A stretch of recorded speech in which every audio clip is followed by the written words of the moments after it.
İşə başladığı ilk gündən bütün kollektivin maaşını artırdı. Bütün heyət, xadimələr daxil hər qələbəyə görə mükafat alır.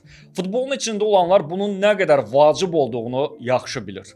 Ölkə futbolunun son illərdə ən böyük tapıntısı ilə bağlı bir çox həqiqətləri bu videoda toplamışıq. Söhbət bir çox klubların, hətta bir çox şəhərlərin xəyalında olan Ehtiram Quliyevdən gedir. Bu günlərdə Turan üçün etdikləri ilə bağlı bir sıra məlumatlar yayılmışdı. İndi daha detallı bunları təqdim eləyəcəyik. Klubun idarə heyətinin sədri təyin olunanda qohum əqrəbasını ora toplamadı. Əksinə, işləyənlərin heç biri işdən çıxmadı. Biz bura 3-4 nəfərlə gəlmişik və belə də qalacağıq dedi. Klubun dəyərlərini uca tutdu. Burada çalışanlar illərlə Premyer Liqanı gözləyib. Onların işdən ayrılmasına imkan vermərəm dedi. Bütün sahələrdə yüksək postda olan insanların ünsiyyətdən qaçdığı vaxtda o dostlaşmağı seçdi. İlk gündən hər kəsə bax bu mövqeni göstərdi. Azarkeş, media, futbolçular və kollektivi ilə bir-bir danışıb dostlaşmağa çalışdı. Hər Tovuz səfərində insanların dərdini dinlədi. Bir çox problemli işçilərin yanında oldu. Klubun aşağı yaş qrupları komandalarının paytaxtdakı oyunlara bir gün qabaq gəlib gecələməsini təşkil etdi. Hansı ki, buna qədər gənc futbolçular 500 kilometr məsafəni oyun günü gəlib qayıdırdı. Akademiya müəllimlərinin maaşını artırdı. Klubun keçmişini hər zaman uca tutdu. Bütün görüşlərində Turanın banisi Vidadə Əhmədovu başda otuzdurdu. Dəfələrlə onu azarkeş önünə çıxarıb əl-ələ pozlar verdi. Bütün söhbətlərində, müsahibələrində bizdən sonra ifadəsinə üstünlük verdi. Turanda əbədi olmayacağını, amma gələcək şəxslərə yaxşı klub ötürmək istədiyini göstərdi. Daim gərgin oldu, diplomatik mübarizələr apardı. Lazım gələndə özünü klub üçün fəda etməyə hazır olduğunu özünü nümayiş etdirdi. Bəzən aqressivləşdi, özünü, imicini və bizneslərini riskə atmaqla olsa belə. İlk vaxtlar iki istiqamətdə klubu inkişaf etdirməyin az qala mümkünsüz olduğunu deyirdi.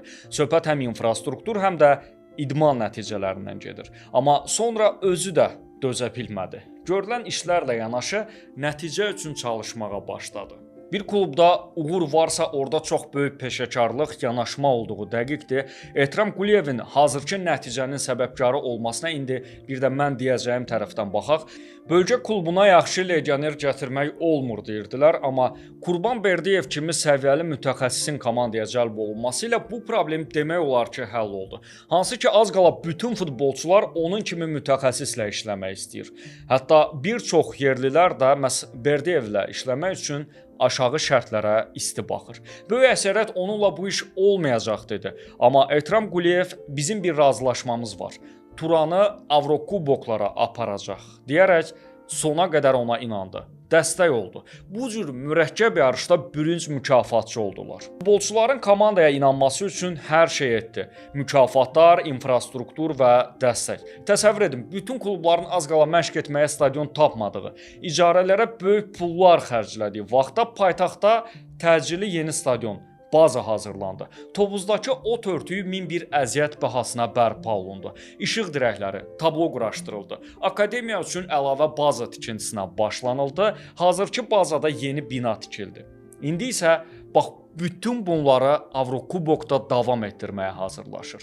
Və başlanğıcda dediyimiz kimi, etdikləri ilə bütün klubların, hətta bütün şəhərlərin xəyalındakı adam funksioner olmaqda davam eləyir. Olduğumuz kimi görsənməyə çalışırıq. Biznesdə, həyatda, şəxsi həyatda necə davranırdıqsa, eyni prinsipləri klubun idarə etməsində də eyni yanaşmaları həyata sürdürürük.